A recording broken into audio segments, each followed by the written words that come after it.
Okay, guys, what's going on? So if you're wondering why I'm thinking something's funny right now, I just watched a hilarious video. Jordan, you uploaded.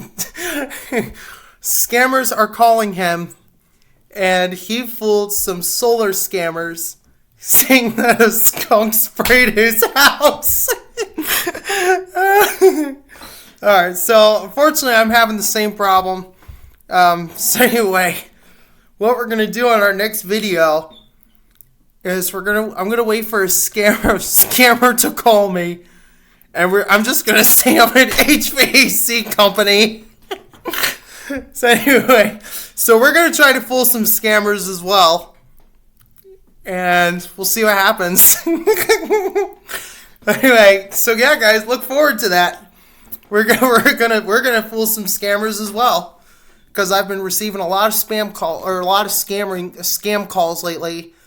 So anyway, guys, we're gonna have some fun. So next time the phone rings and it's a scammer, we're gonna start recording, and we'll see what happens.